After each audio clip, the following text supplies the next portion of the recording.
The American Conservative Union is holding its annual conference this week in Washington, D.C. During this panel, two authors discuss religious extremism, and later, a panel on film and the pro-life movement. Kahn. He is the chairman of the Islamic Free Market Institute and serves on the board of the Indian American Republican Council. He earned his JD from the University of Iowa in 1995. He served as policy director and press secretary for U.S. Congressman Tom Campbell, where he worked closely on legislation relating to health, antitrust reform, civil liberties, tort reform, the War Powers Act, racial and gender discrimination, and the 1998 impeachment proceedings in the U.S. House. Very interesting. After the 2000 elections, Kahn aided the White House Office of Public Liaison and Outreach efforts and currently serves in the Bush administration at the U.S. Department of Transportation. Okay, can you hear me now? Verizon, can you hear me now? AV guy, you get it? Okay, great. Well, all of that simply to say, Suhail Khan is the moderator. He's a very accomplished guy. This panel is concluding in about, at I think 4:05, 4:10. So we only have a few minutes. We'll get right to it. Mr. Khan. Thank you. I appreciate your time. I'm going to go right to our guests and their opening statements. This is a debate, so I hope we'll have a lively discussion. It's a very interesting topic. First up, to give us just a very brief introduction and an opening statement of about 3 minutes, because we have a shorter time here than we'd like, but we're going to make the best of it. Robert Spencer is the director of Jihad Watch, a project of David Horowitz's Freedom Center. Spencer is a writer and researcher who has written 6 books, 8 monographs, and more than 100 articles about jihad and Islamic terrorism. His latest book is the New York Times bestseller, The Truth About Muhammad. He also is the author of the New York Times bestseller, The Politically Incorrect Guide to Islam and the Crusades. In addition to Islam Unveiled, Disturbing Questions About the World's Fastest Growing Faith, and Onward Muslim Soldiers, How Jihad Still Threatens America and the West. Please welcome Robert Spencer.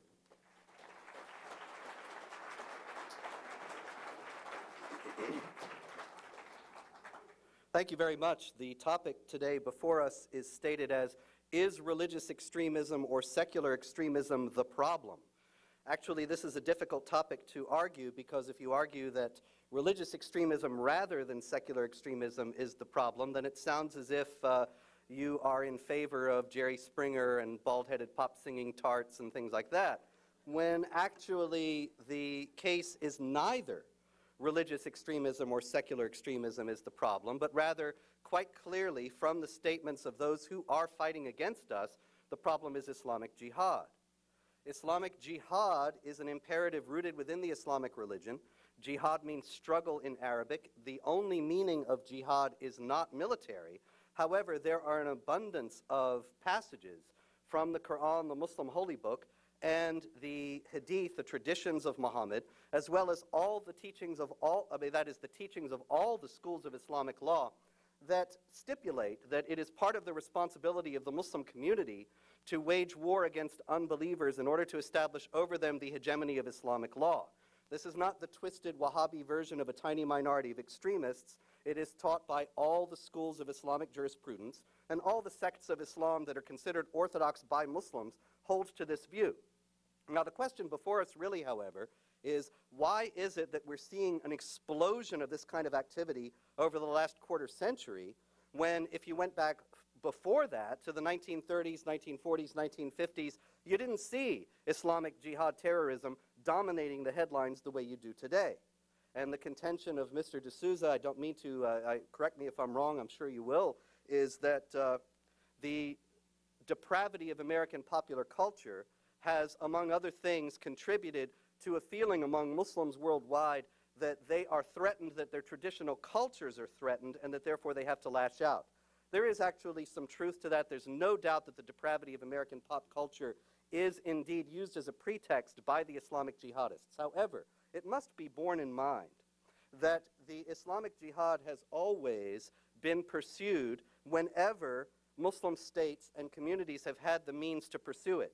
They did not have that means until the last 25 years in the modern era, until the Saudis struck oil. The Khomeini revolution in Iran gave a tremendous impetus to the jihadists because it showed them that they could govern a state. They could win and govern a state. The Saudis have been incredibly instrumental in funding jihad activity worldwide. And this is the ultimate reason why we're seeing this explode in the world today. Finally, the thing is this. The Islamic texts mandate warfare against unbelievers, not just immoral unbelievers, but all unbelievers, regardless of how moral or wonderful they may be. Thank you, Mr. Spencer. Next up, our next guest is Mr. Dinesh D'Souza. Mr. D'Souza is the Robert and Karen Rishwain Fellow at the Hoover Institution. His articles in culture and politics have appeared in Vanity Fair, Forbes, Harper's, The Wall Street Journal, Atlantic Monthly, and The Washington Post, and The New York Times. In his most recent book, The Enemy at Home, The Cultural Left and Its Responsibility for 9/11, which is a New York Times bestseller list, and he'll be signing this book at the Young Americans Foundation Room right after this session. So please, he's also written What's So Great About America, Letters to a Young Conservative, The Virtue of Prosperity, and Ronald Reagan has How an Ordinary Man Became an Extraordinary Leader. Please welcome Dinesh D'Souza.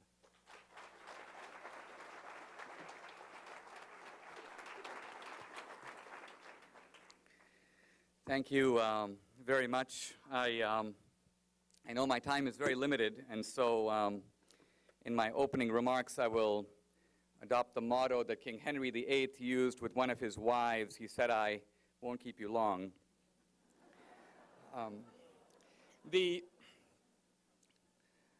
If you look at the insurgency in Iraq, and you look at why there is a smell of victory on the part of our enemies in Iraq, it is not because they can beat the U.S. military over there. It is because, if you look at our enemies in Iraq, the reason they feel a sense of victory is not because they are capable of defeating the U.S. military, but because they know that in America, support for the war hangs in the balance. In other words, the Iraqi insurgents know that there is an active secular left in this country that is trying to convince the Congress and ultimately the president to get out. So if they win in Iraq, it will not simply be because of their efforts, but also because of the collaborative help that the enemy abroad is getting, if you will, from the enemy at home. Now,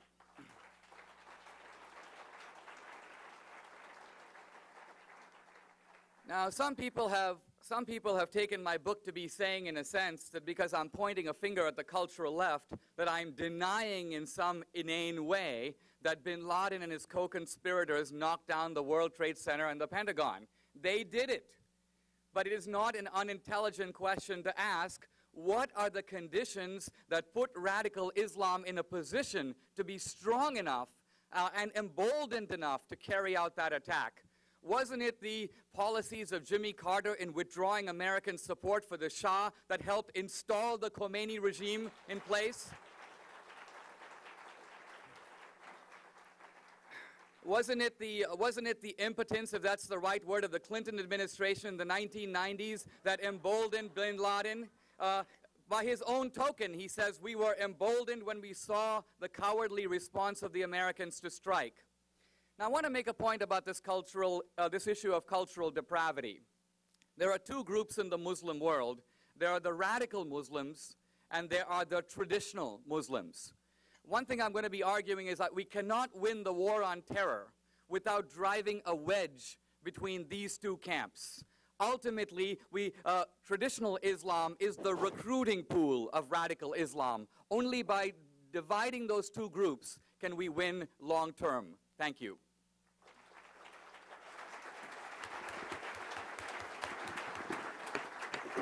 Thank you, Dinesh. I'm going to go to you with the first question, and that is your book, and having reviewed your book, you lay a lot at the feet of the liberals and the left. And while I may not be crazy about liberals and the left, I'd be hard-pressed to blame them for what 19 hijackers did on 9/11. Care to comment?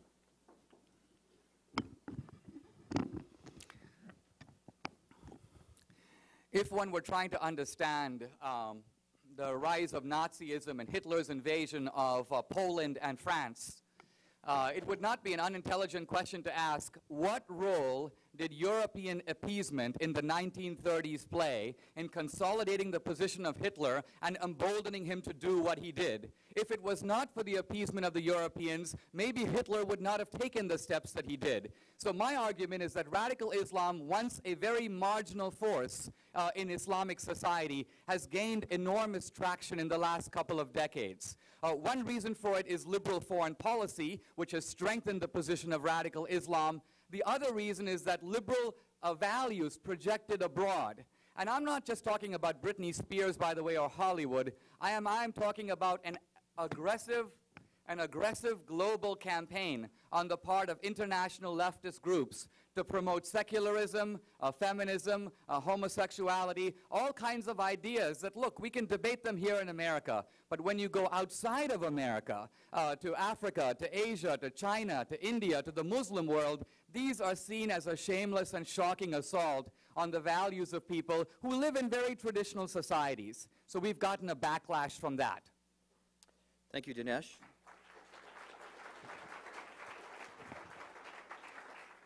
In reading your books, Mr. Spencer, you contended, as you did in your opening statement, that devout Muslims are commanded in every school of thought to fight and even indeed kill non-believers.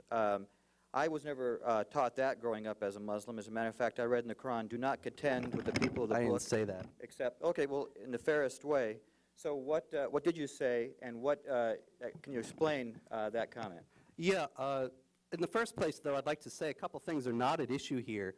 I don't think that it's any point of debate or that Mr. D'Souza and I have any disagreement over the disastrous policies of the Carter administration or the disastrous policies of appeasement that are being pursued by the cultural left. Those things, I'm sure we are 100% in agreement. What we're in disagreement about is the prospects of these traditional Muslims who we are urged to ally with. I'm just not sure that they want to ally with us, and this is getting back to your question, Mr. Kahn. Muhammad, the prophet of Islam, told his followers, and this is in a hadith, Sahih Muslim 4294, if you'd like to look it up, is he told them to meet the unbelievers, invite them to Islam. If they refuse the invitation to Islam, then to offer them the second-class status of the Dhimma, the protected group, the so-called protected people who are second-class citizens and denied equality of rights under the law with Muslims, or third, to go to war with them if they refuse both conversion or subjugation. These things are taught in all the schools of Islamic law to this day. This doesn't mean that every Muslim holds to them, and this is where we come back to the traditional Muslims. When I asked Mr. D'Souza in an earlier engagement if he could name a traditional Muslim, he gave me Ali Goma, the Mufti of Egypt. Unfortunately, the Mufti of Egypt has issued a statement in support of Hezbollah. Hezbollah is a terrorist group. Hassan Nasrallah, the head of the Hezbollah, is on video shouting death to America. I doubt that that's really a very fruitful possibility for alliance. Thank you, Mr. D'Souza. I'm Spencer. Oh, sorry, Mr. Spencer. Mr. D'Souza, Mr. Spencer is contending that we would have difficulty in the West with aligning with traditional Muslims. Is that, in fact, something that is impossible, or what's your argument? Historically, I think that the error that Spencer makes, if I may say so, is he ransacks the Quran. He finds all the violent passages in it. He ignores all the peaceful passages in it. He looks at the early conquering zeal of Islam for the first few hundred years, starting about the 7th century. Then he fast forwards, jumping over about 1,000 years, right to the modern age, and he basically says, Bin Laden is right. Bin Laden is right in usurping and appropriating the entire Muslim tradition. When Bin Laden says, I'm doing nothing more than what the Quran says, Spencer is there applauding on the sidelines, because he agrees with the Bin Laden interpretation of Islam. Now look, unlike Spencer, I grew up in that world. I grew up in India, which has 200 million Muslims, almost as many as the entire Middle East. We often think of the typical Muslim as someone in a white sheet with little eyes staring through, living in Saudi Arabia. The largest Muslim country in the world is Indonesia. The second is Bangladesh. There are lots of Muslims in Turkey. So I think that what we are getting here is a distorted picture of the Muslim world, and it has disastrous consequences for us as conservatives, because when we go around attacking Islam, we are alienating traditional Muslims and pushing them into the radical camp by attacking their religion and their values. Thank you, Mr. D'Souza. And just Do I get looking to respond to that? Feel No? free, take a minute. Take a minute. Sure, thanks. The question here is what the content of Islamic teaching is, and that is a matter of objective record. I doubt that, with respect, that Mr. D'Souza has actually read any of my books, or he wouldn't make these claims that I'm picking out negative passages from the Quran and from Islamic tradition when I'm only reporting on what they say. I said in the beginning that the four Sunni schools of Islamic jurisprudence, the Shafi'i, Maliki, Hanbali, and Hanafi, as well as the Shiites, they all teach this thing. So in other words, it's not something that is just bin Ladenism, it is mainstream Islam. And the idea that we are attacking them by telling the truth about what Islamic teachings are, well, I think that's absurd. Thank you. And I'll offer a rebuttal to Mr. D'Souza. For every kill the infidels passage in the Quran, you can find a matching slay the infidels passage in the Old Testament. Don't interrupt me. Don't interrupt me. The issue I want to get at is not what the Quran says, slay the infidels.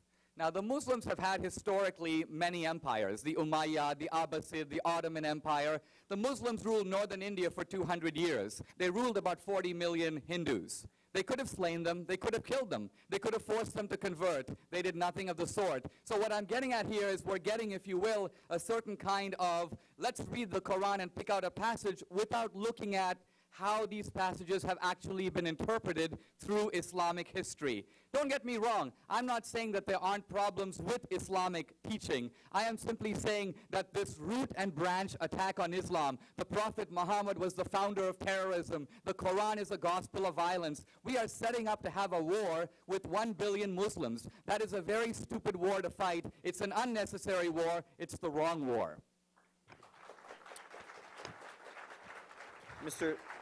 Unfortunately, Mr. Spencer, let me ask you a question, and you can maybe Yeah, incorporate your answer into both. I will. If in looking at, right now we are faced with an enemy that we must destroy, but in looking at different instances of history, we see the Tamil Tigers in Sri Lanka. They were the first to engage in suicide bombing. In 1946, there was a King David bombing where terrorists killed over 90 people, including Jews, Arabs, Christians, and British soldiers there. We see terrorism, of course, between Catholics and Protestants in Ireland. Would those be characterized as Catholic terrorism or Hindu terrorism or Jewish terrorism? Thank you for the question, because this is a common thing that is said. Actually, no, they would not be characterized as Catholic or Jewish or Hindu terrorism, precisely because the people who carry out the acts of terrorism in those instances do not adduce the religious texts of their respective religions to justify their actions, whereas the Islamic terrorists do that, and they do that in great detail.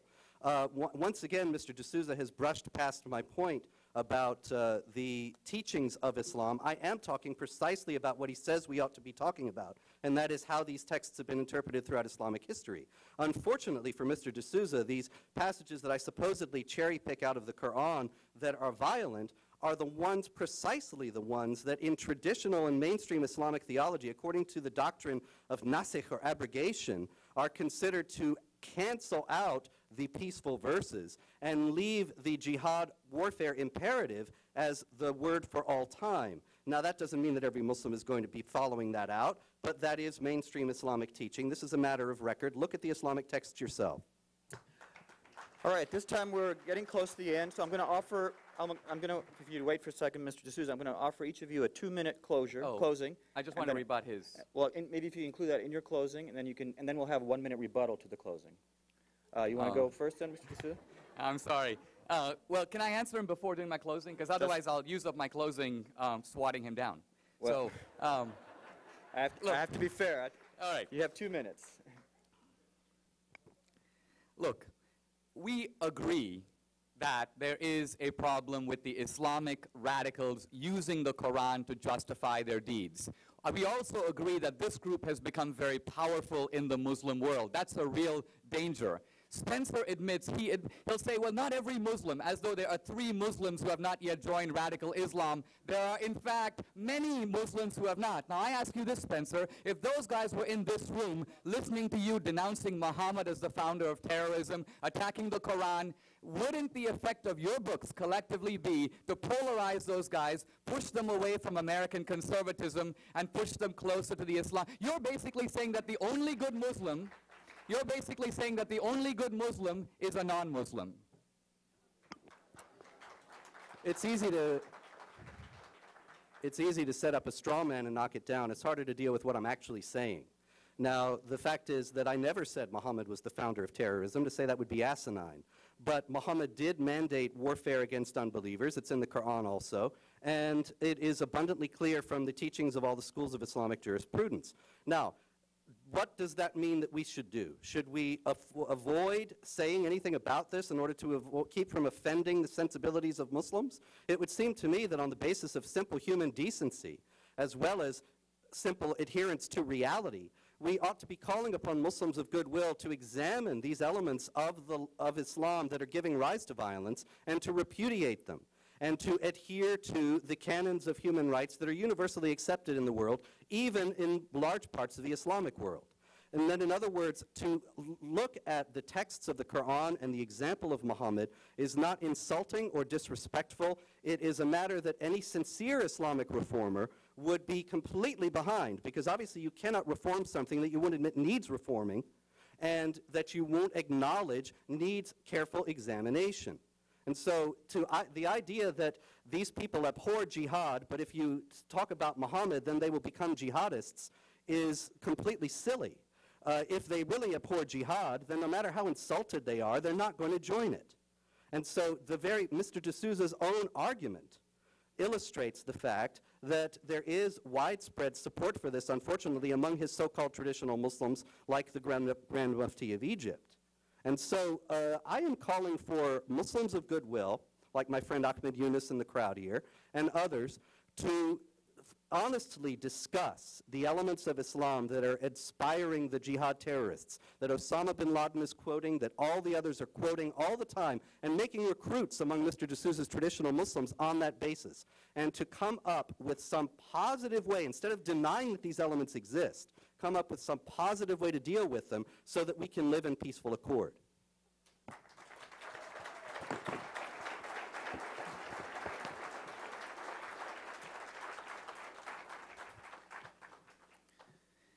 Somewhat like the mosquito in the nudist colony, I'm trying to decide where to begin.